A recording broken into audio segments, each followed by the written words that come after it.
Okay, we're back from our fire drill and we're just, we have so much more energy now. We're just ready to go.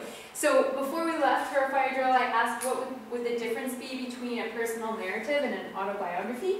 And somebody said the key difference is this is just looking at one event in your life. So you would look at your life map and then choose one event to focus writing about. Whereas your autobiography is start to finish. And then someone else had a really good question. They said, for your autobiography, do you include emotions and feelings and stuff in your autobiography? And I said, yeah, it certainly would make it more enjoyable to read, instead of just like, I was born, and then this happened, and then I went here, and then I did that. If you tell us how you felt when those things were happening, we are going to enjoy reading it. So you're always thinking about your audience, right? What are they going to enjoy hearing about? And how can you tell them? And enjoy doesn't mean happy, funny. It might also mean emotional, sad, traumatic too, but you don't have to go there either. All right, so that is the personal narrative. And what is the purpose of a personal narrative? What would you say is the main purpose of a personal narrative? Yeah. As soon as we hear narrative, we think entertain. So you're picking one thing from your life map, if you choose this one, that you feel really tells a good story. Right? And again, your audience, it would be the same, depending on who you know is going to be reading it, what you're comfortable sharing.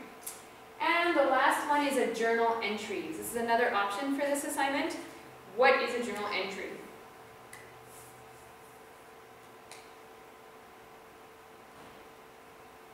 Anybody?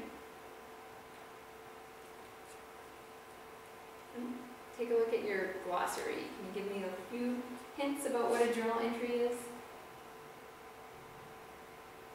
Writing a little bit about your personal story to yourself. Yeah, so it's a personal reflection. It's a personal reflection about something. So oftentimes teachers in schools and classes will ask you to write a journal entry about something you've read. So if you've read a book, how did you feel while you were reading that book? And they give you certain questions to reflect on.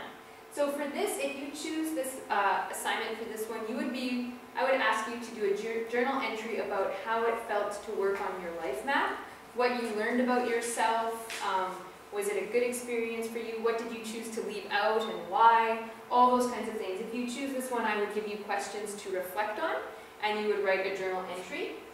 What is the purpose of a journal entry?